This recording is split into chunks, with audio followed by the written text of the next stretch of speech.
from murders That would be brain matter right there. to break-ins.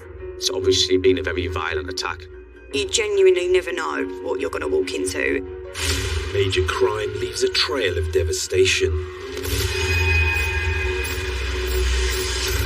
There's blood in the hallway, the tile, just blood everywhere. On walls, There's a lot of blood there.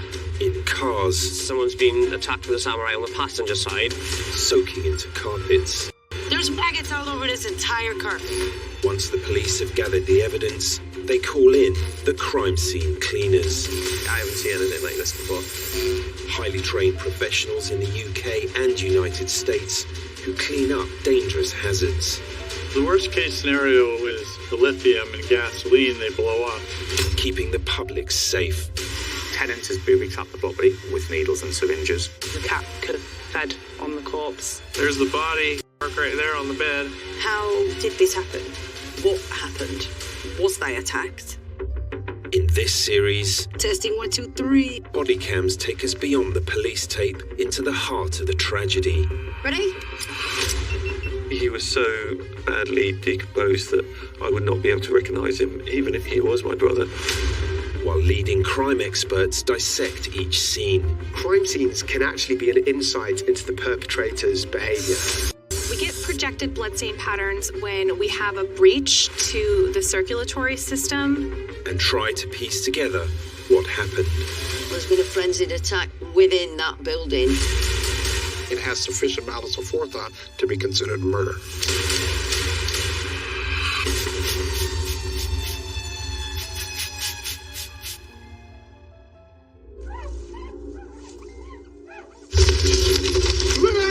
Across the UK, there are over 265,000 empty homes. Police officers with taser! Magnets for squatters, bringing waves of drugs and crime to the streets around them. You're under arrest, suspicion of concerned supply class A. Squats can actually become a hub in a neighbourhood of antisocial behaviour. They can be associated with criminality, petty crime, drugs, just a hive of illegal activity.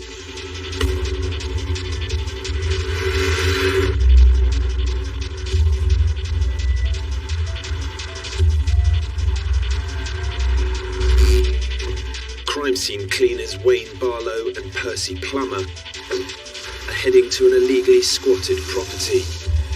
It has become a hotspot for drug use and crime. So this job, Percy, the backstory is someone's been living there, the police have had to move him on. If you spoke to my mum and dad a few years ago, they would have laughed at you because I fainted at the sight of blood. Originally as a window cleaner, I got into the crime scene cleaning by bumping into someone on holiday and having a chat to them because that's what they did. I've definitely seen all types of crime scenes. There was one where we went, the person had been dead on the floor for 7 months, and when I got there, his little dog had died next to him, curled up, and died with him. We've seen all sorts. Today's job centres around a man who's been a blight on his neighbourhood for years. The police arrested him because he was thieving off everybody. Will it be it's just full of junk? So there is a possibility of finding drugs there, maybe needles. We already know that this person has been stealing from his neighbour, so you start to think, is he feeding in a habit that he's got? It could be drug related. We're walking into the unknown and we're not sure what we're going to find when we get there. 30 minutes after leaving their base, Wayne and Percy arrive at the crime scene. A small house at the end of a residential family street. Right, as we've already established, it's definitely that one. Which one is it? Have a guess. Get it up. Beautiful. Yep. Let's get stuff on them. Now completely derelict, this property has been illegally squatted for over 3 years. After complaints from local residents, the squatter has just been evicted by the police. Every day, every night is problem because it's drugs, friends coming, fly tipping. You see from property. For the local community, they must feel helpless to a degree, because I imagine they don't want to approach or confront the squatters themselves because there's an inherent danger if they're actual criminals. So it feels like they probably don't have many options aside from contacting the police. Yeah, can I just put these against the wall?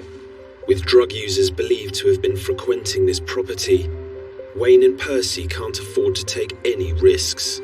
Well, that's your Cap 3. First things first, you make sure you get your safety boots on, your white suit, your double gloving, just in case you need to remove items. Once in their full protective clothing, Wayne and Percy can head in. Right, okay, if we just show you the job we're going to do now. The councillor's told me to go through the back door. We don't know what we're walking into, expect what he's done to the property. What's that nail? We're going to have to move all this stuff here. That nail's a bit tight. When you first walk into a property, you think, is this a property that's potentially been booby-trapped? You just have to be switched on. You can literally go on to put your hand on a light switch and there could be a needle sticking out. I've had them under tables, so you put your hand on a table and you can literally put your hand on it. You're likely to get a needle piercing your skin. But you can see here, things have been dumped. And then we've got to try and get his way into there.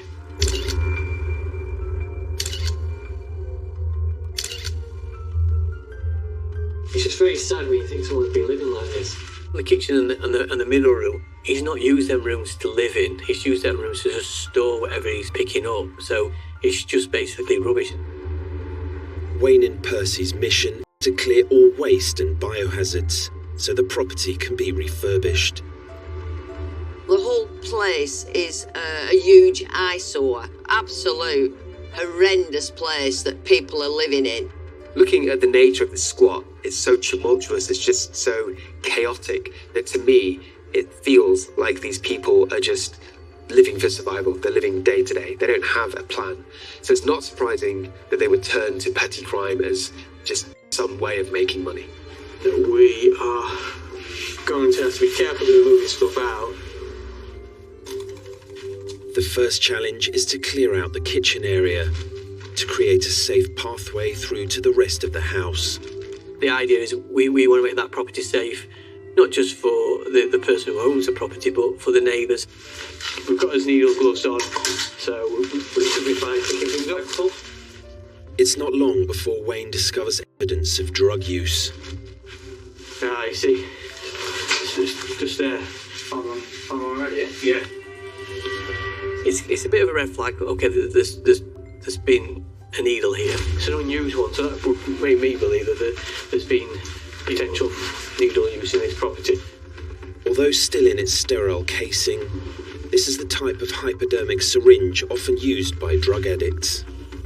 I mean, the fact that one needle was found there does indicate that there's drugs use going on within the premises. Potentially the person could be smoking cannabis or smoking crack cocaine, which is even more dangerous, potentially committing more serious crimes to find money for drugs and the next fix. And it's a circle that just perpetuates. Normally, when you come across one needle, you come across quite a few.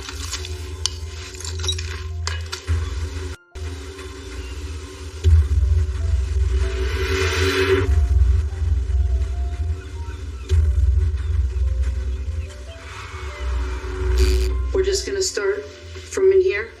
For the past 7 years, Sadie Marshall has run her own crime scene cleaning company, Sadie's Pro Cleaning. Blood splatters everywhere. We're not just crime scene cleaners, we're demon slayers. We actually pray and we send those demons and unclean spirits back to hell, where they belong. There's blood over here. We're gonna decontaminate everything. The most graphic crime scene that I've ever seen was a homicide where one man actually beat another man to death with his bare hands. I've never seen so much blood. It looked like 40 people slaughtered a cow. You have to really go in there with the mindset of, this is my job, I've got to get this done, and I'll do whatever it takes to get it done for my clients. We're gonna be cleaning up this mess. In the eastern Fort Myers suburb of Lehigh Acres, police and firefighters have gained entry to a house after a call from concerned family members to discover a man's severely decomposed body. Are you ready for this, Javier? See, I'm ready. The man's family have called in Sadie, tonight assisted by Javier Mercado. We're going to be in Lehigh tonight. It's going to be very challenging, working into the night, and there's no air conditioning. So I don't know how the guys are going to handle that one. I was told that they cannot identify the body that was removed from the home, and that's due to the body decomposing. With temperatures regularly over 40 degrees Celsius, Florida is the hottest state in the US, and also one of the most humid. This corpse had been decomposing in the local heat for many days. Because they haven't even identified the body yet. They need those medical records. When the coroner's office tells you that they cannot identify a body, it's because the body has decomposed so badly that they cannot tell who that person is unless they get dental records. To spare the dead man's relatives witnessing the gruesome aftermath of his death, the coroner has asked Sadie to find formal identification records. We can't have the family members walking into a scene like that. They've already been traumatized just finding out that their loved one has passed away. We go into all unintended deaths figuring it's a homicide. We always do that because you can never work the scene a second time. Evidence is going to be lost. Evidence is going to be missed. This is a homicide until the evidence can prove us that it's not. 45 minutes after leaving base, Sadie and Javier arrive at the scene. The most important thing with this job is that we get in here and execute it tonight. Crime scene cleaning is not a glamorous job. I'm gonna have to wipe this lipstick off and get this job done with these guys. When cleaning up a severe decomposition, Sadie and her team wear full protective suits and face masks to avoid any contamination from airborne pathogens. This is a full-face respirator mask. This is going to keep us protected from any chemicals or any particulates in the air. When people die, the smell is terrible. This organic vapor filter is going to go ahead and protect us. The man's body has been removed by the coroner, and a full police investigation is underway. When you're going into a crime scene, you do have to remain open-minded. We really don't know how a client has passed away. Anticipating a challenging night, Sadie's joined by the rest of her team. I'm tired, I'm hot, let's get this job done, all right? What we're gonna do is we're gonna go inside, we're gonna do a walkthrough, and I'm gonna show you what's going on. This will be a full remediation clean, leaving the property clear of all human remains and fully sanitized. There's maggots everywhere all over the floor. You're probably gonna step on some maggots, they're everywhere. They're crawling all over the house. When there's a decomposing body in the house and it's been sitting for a long time, the maggots just go crazy. And there seems to be a lot of blood and body fluids. So let me get a little visual of this.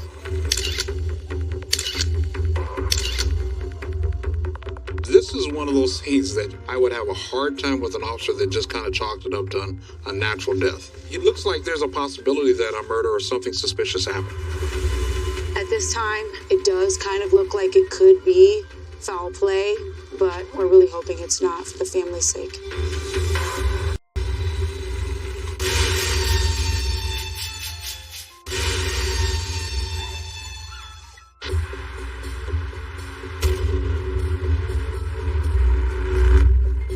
Right, so we've been at this now a couple of hours, and we've only just really cleared the waste into the entrance.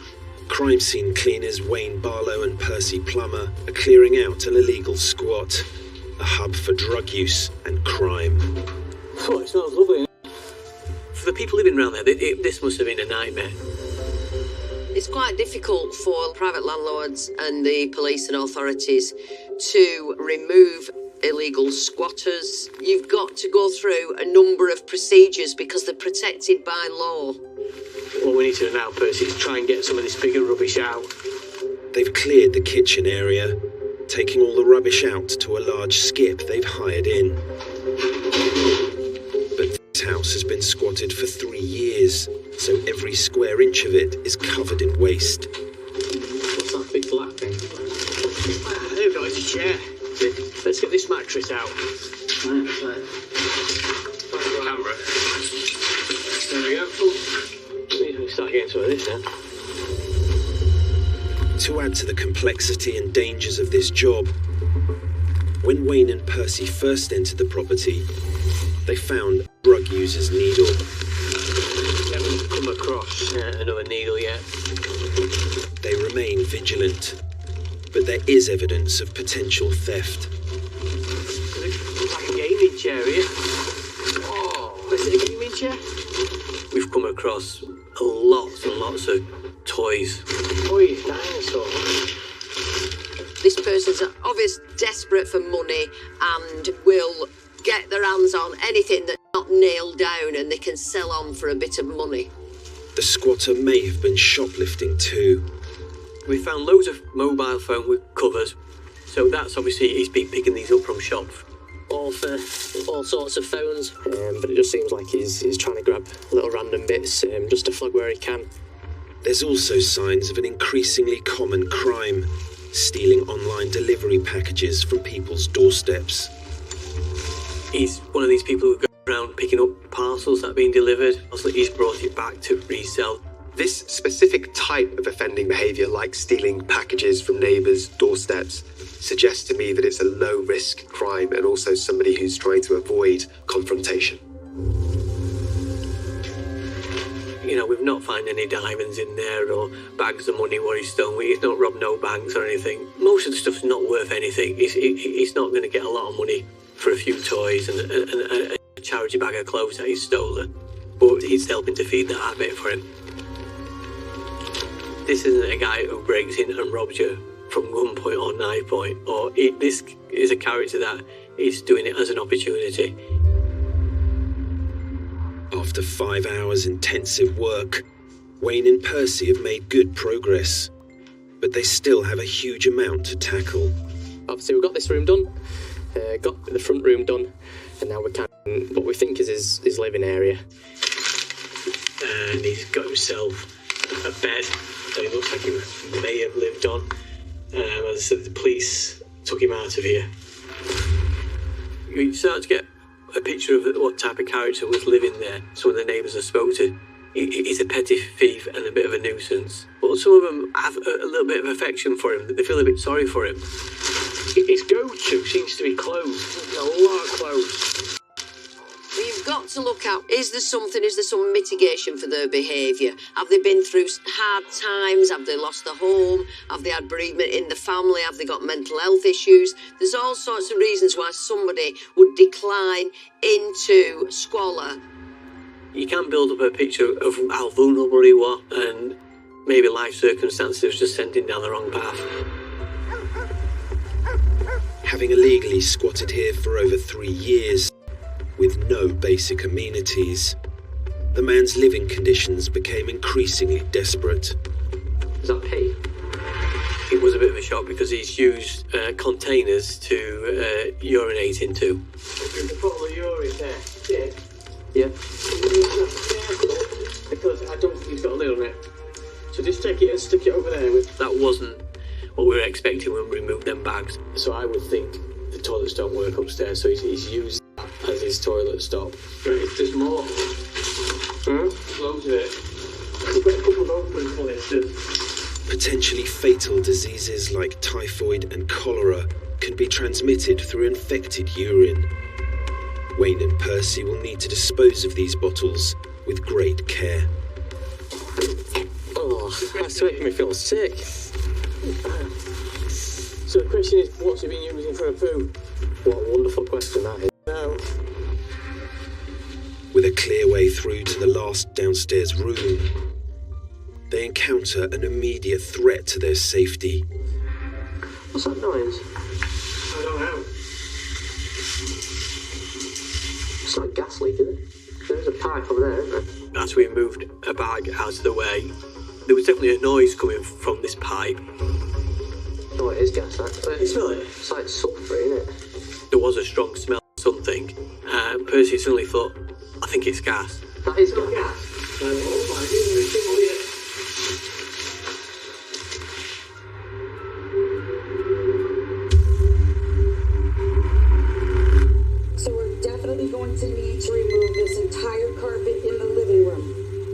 Crime scene cleaner Sadie Marshall is about to tackle the remains of a man who died in unknown circumstances. Javier, I need 2 big biohazard red bags. When he passed away, the property's air conditioning was turned off. The man's corpse is so severely decomposed that it cannot be officially identified. We would want to take note where blood patterns are to see if there's a void between them, to see if there's a connection between the blood patterns, try to determine, is there a criminal reason behind this, or is it possible there's another explanation? Sadie must also locate the man's personal records to assist the coroner's identification process. It's important to get this done tonight because with the coroner's office, you need to identify the body so that the family can move forward and lay that whole situation to rest. I mean, I am just so hot right now. We just got in here. You gotta be very careful because of heat exhaustion. Florida is the warmest state in America with high humidity levels. So this body has gone through accelerated decomposition. Dealing with long-term decomposition, it's very challenging. It smells horrendous. There is thousands of maggots. Body decomposition significantly impacts an investigation because it's breaking down our evidence.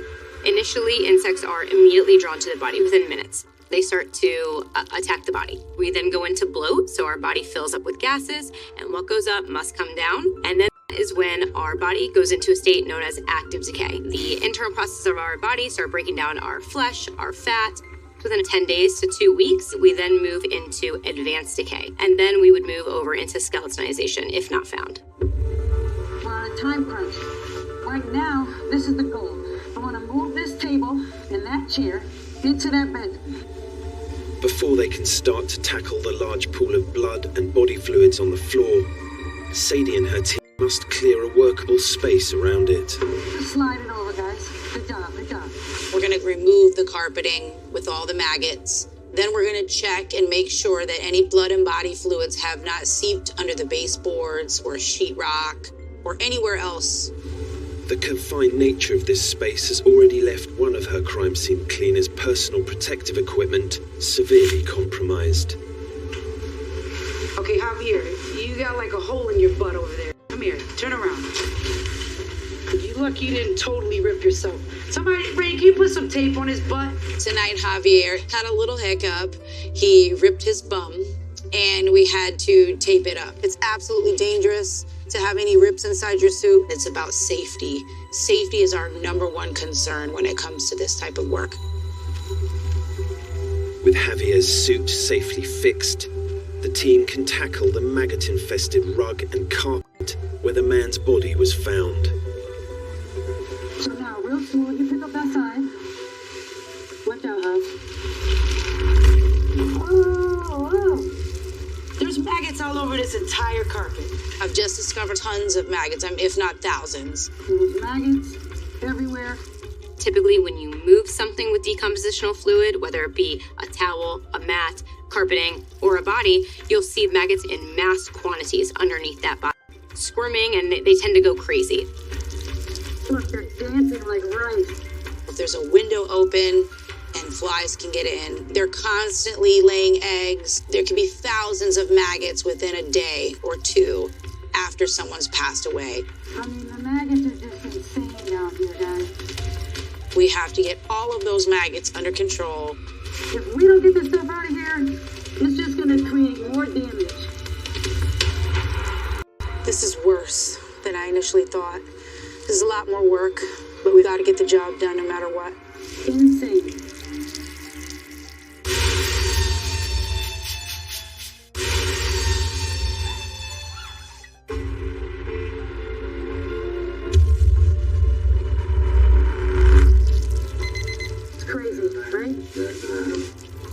Crime scene cleaner Sadie Marshall and her team are working late in a maggot-infested house where the severely decomposed corpse of a man was recently discovered. I would be there all day if I had to kill maggots. I mean, there's thousands of them. I don't have time to swish them all. They are everywhere. After the alarm was raised by the dead man's concerned family, the police had to break into the house to gain entry. continue to cut up the floor, right? With the maggots carefully placed into secure biohazard bags, Sadie and her team can focus on removing the heavily contaminated carpet. You never know what's going to happen if you remove flooring or carpeting. You're going to cut it up into strips, right? You're going to cut it down, you're going to roll it up, and tape it up, and stick it in a bag. You can't just take a huge piece of carpet and drag it outside. I mean, that's going to cause so much cross-contamination. Maggots flying everywhere. It's a hot mess. And yes, the maggots are alive in the bio bag, and they go in the bio box all the way to the place and get autoclaved. An autoclave is a sterilizing machine which uses steam under pressure to kill pathogens and bacteria. More environmentally friendly than incineration. Good job, guys. Good job. A lot of times we gotta demo the whole house. Like that one job we did have, where the guy had died and he was in there for 2 weeks, and his dog was in there eating his rotting corpse for 2 weeks. Okay, so you see how the stain is a lot bigger underneath? When the blood and body fluids seep down through their skin, the blood goes through the top layer, and underneath the padding just soaks it up like a paper towel. So, when you remove the carpet, you're gonna almost always see that the blood has seeped far further than what you see on the top. Oh my God. It's not just blood under the carpet. I've got an itch on my nose that feels like a maggot is dancing on my freaking nose. The infestation of maggots has made its way to this underlayer too. We're gonna hand wipe all the maggots to the middle? One thing that we look for on scene are going to be stages of larva activity. Are we dealing with little tiny baby maggots? Are we dealing with adult maggots that are much larger, more plump? And then that way we can get a pretty good idea on how many life cycles we're dealing with. Look at this one. Hey, boo. This one's a teenager. And you'll often find larva casings around the body, and that can give us a little bit of indication of how long this body's been here. Corral those sheep, guys. This is what crime scene cleaning is all about, doing whatever it takes to get the job done. With the maggots sealed in biohazard bags, Sadie and her team can sanitize the concrete floor.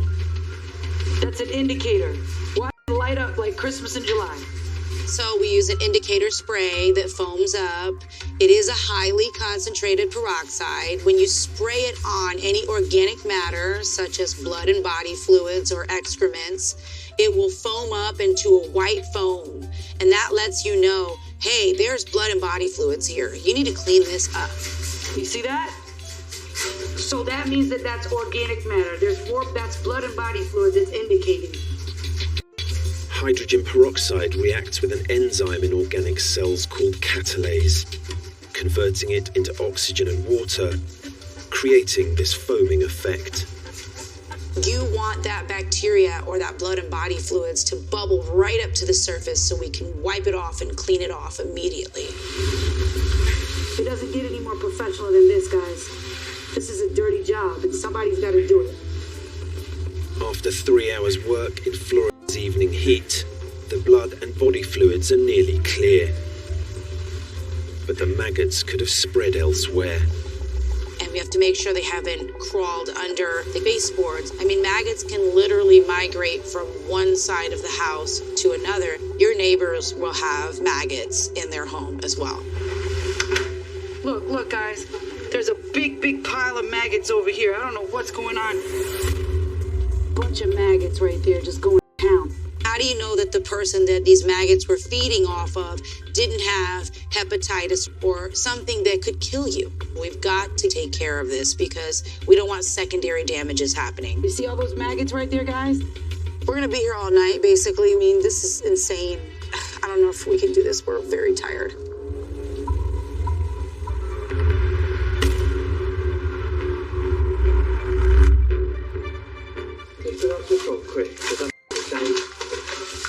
Crime scene cleaners Wayne Barlow and Percy Plummer are clearing a property that's been illegally squatted for 3 years, suffering extreme damage and becoming a hub for criminals.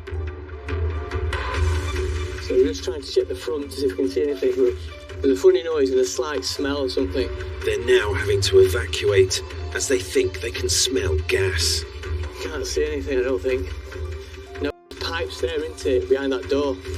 We had to look at the neighbours. We could see that there was a pipe that led into the front room, but we wasn't sure if it was a gas pipe. I'm not a gas expert, but we went back in a little bit calmer, and we could tell that the noise was a water pipe. Water, listen.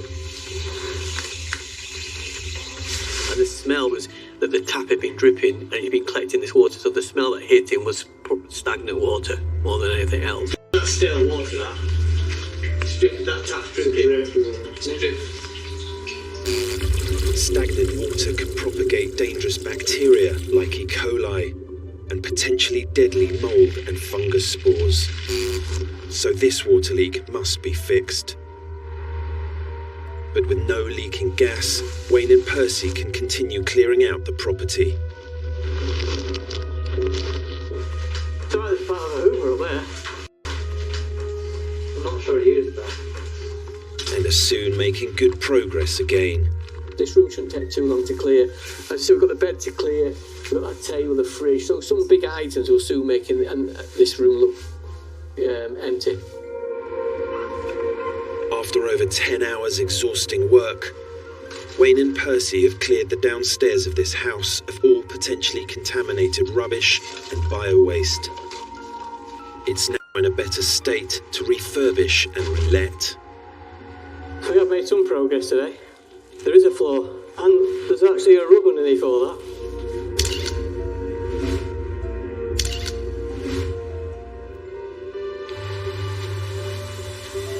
What we'll do now is we'll make the property as secure as we possibly can.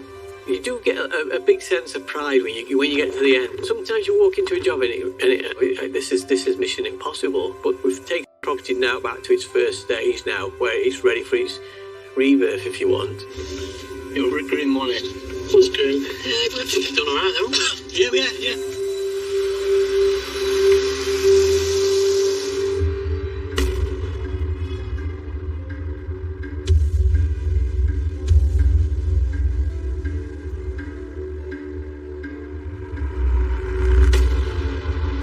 The body of a man has been discovered in a mobile home park in Louisiana. I have to go in and take photos and assess that. You'll be walking into a big mess. The city's busiest crime scene cleaning company, Extreme Cleaners, are en route. In charge today, team leader Morgan Phillips. The family had gone away on a holiday, and when they came home, they found the father passed away. He was there for a few days. In that time, in a confined space in the Louisiana heat, the man's body had become badly decomposed.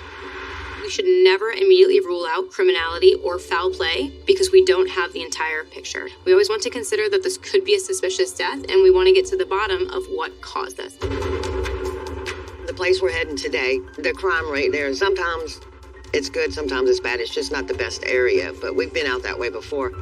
This is it right here, right up here. We're 2 minutes away. For the job? Yeah, 2 minutes. It's a raised house. There's going to be a lot of raised houses. In America, there's mobile homes and there's modular homes. Modular homes that don't travel as much do have doors that are more secure. Mobile homes or travelers or caravans generally have smaller locks, smaller handles, aluminum doors, since these are meant to travel and be lightweight, that are easier to break into. In the US, over 20 million people live in modular and mobile homes. With many low-income residents, trailer parks often have higher rates of crime than neighbouring communities. Morgan and her colleagues Tanya Carwick and Ty Kopner are ready to enter the crime scene.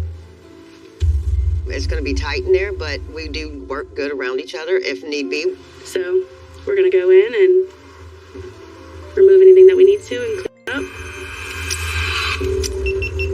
The body of the man has been removed by the coroner, and a full police investigation is now underway. But when we walked in, it was a pretty horrible scene.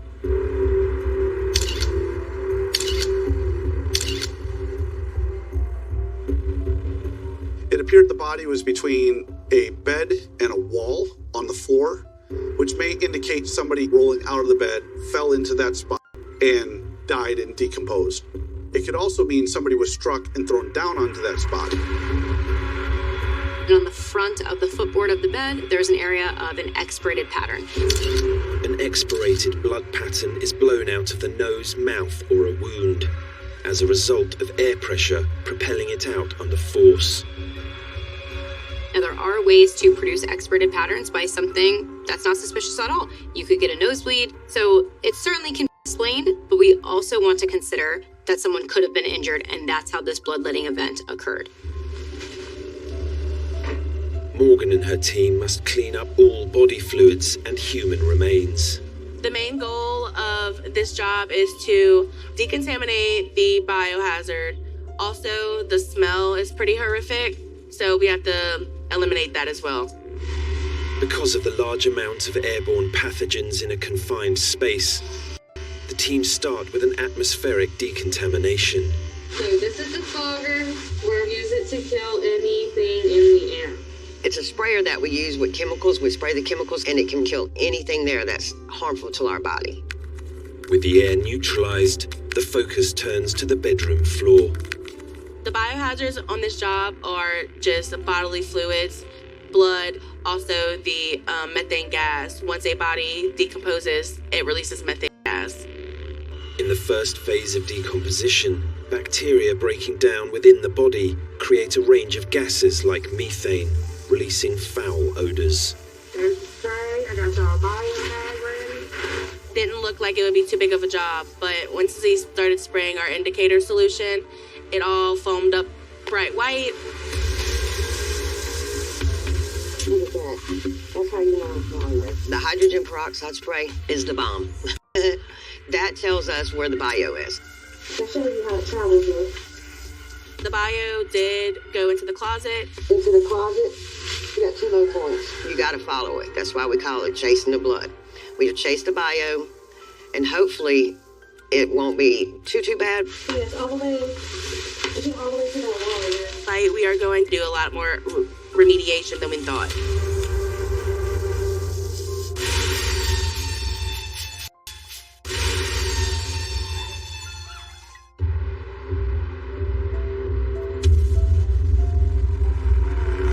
So if we take away the food source, which is the blood and body fluids, then they have nothing to feed on.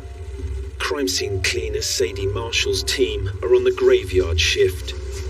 They've cleared up thousands of maggots from the decomposed body of a man found in mysterious circumstances. Crime scene cleaning is a dirty job, man. But the maggot infestation isn't confined to the living room. Before we leave, it's gonna be perfect. The biohazard is everywhere inside the house. I mean, the maggots were already feeding off the rotting corpse that was there for over a week. So it's very important that we clean up all of those areas because we don't want cross-contamination. You better bet your bottom dollar there's not gonna be no maggots, blood or body fluids left up in this house. As the clean continues, Sadie has been set another mission by the coroner. And we're gonna fill up all the stuff with papers and we're gonna take them out there to the truck. Finding personal records for the deceased man, as his body was too decomposed for formal identification. Did you guys find any wallets yet? We find a lot of cool things during our cleanups, and depending on the age of the person that passed away in the home, you know, you can almost kind of find like a little mini museum. But just look at this, guys. When do you see a real newspaper back from when Eisenhower and Nixon? 1956, August 22nd. August 22nd, 1956, guys. Just blew my mind, you know, the year that they were printed. It got me all teared up because it was like, I got to know the person. I almost felt and knew the person very well just based on the items that we found inside the house. Somebody check this one, make sure there's no important papers and documents. Finally, after an hour's searching, they may have found documents that could help the authorities formally identify the dead man. Jackpot. Property appraisal? Yes, all of them. Grab all these papers. We found some documents so that they can identify the body. So think we got everything. Good job, guys. 7 hours after starting this clear-up, Sadie and her team have the house clear of all traces of human remains and maggots. And she's found the vital identification documents needed by the coroner. I cannot believe we finished this job. This is crazy. We're done. It's about to be sunrise right now. The guys did an amazing job. So now the family can take these documents and turn them into law enforcement in the coroner's office so they can identify the body that was removed from the house. We're going to wrap this up. We're going to get out of here, go home, take a shower, and go straight to bed. I'm exhausted. I honestly don't know if there's a worse thing about being a crime scene cleaner, but I can say that I have a lot of sleepless nights. Hopefully you can't see the bags under my eyes. Every day that I go to work, I love what I do. It's just fascinating.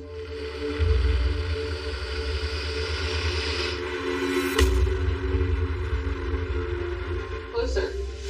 Put it on a towel or something. Crime scene cleaner Morgan Phillips is clearing up after a man who died in a trailer park in unknown circumstances. Being that it is someone's loved one, it always is sad, of course. Sometimes you just have to think about it as it's not a person we're cleaning up. Sometimes you have to just kind of disassociate and kind of think about it, it's just a job. Body fluid everywhere. They explode. When somebody dies, the longer they sit there, the more they swell. And they get bigger and bigger and bigger. The body can only go so far until it has to expand more, and it can't expand anymore, so it'll just bust. It's nasty when it does. Just based on the location of the body didn't move much. So if it was a homicide or something that had ill intent, it appears that the victim fell where he was and did not move from there. Even if the man's corpse wasn't moved after death, his body fluids have travelled far from his eventual resting place. We're gonna need a hammer and the crowbars. Okay. So we gotta pop this off. Why? Because the bio has seeped underneath there. Right there. It'll look like this when bio comes out. Just like that. You see that? That's all bio coming out. That's when we decide we need to take the baseboard off, because we got to make sure that it does not go underneath the main structure of the home. To safely strip out the baseboards, they need to clear the whole room of furniture and belongings. In the same room as the mom and dad's bed, there was a child's bed next to it. It's just sad being that this is a father and they have a young child who no longer has a dad. Once Tanya and Ty remove the baseboards, they see the man's body fluids have migrated even further. After all the visible bio is up, we have to remove flooring. Wood is porous, so it all soaked into it. They must cut out not only the baseboards, but also this entire section of wooden flooring. The wood that we were cutting out was thick, so we got to cut it out and pry it up instead of just pulling it up. And you don't want to mess up the subfloor, because that would be more for the family to have to replace in the future. All right, well, I think we're finished up with our cleaning process. With no more traces of bio-waste visible, the team can now seal the area where the man died. The spot that we removed the floor and the bio was on, we seal it with a bonding paint. Do a pretty thick layer around the baseboards. That's to cover up any stains or odors that may be left behind. After nearly 6 hours of grueling work in a tightly confined space, this mobile home is finally clear of all potentially contaminated body fluids and pathogens. This job was pretty sad. At least the family can come in and start moving on with their life. Even though we go in last, we're still known as the Angels because they don't know where to turn. That's why I do it.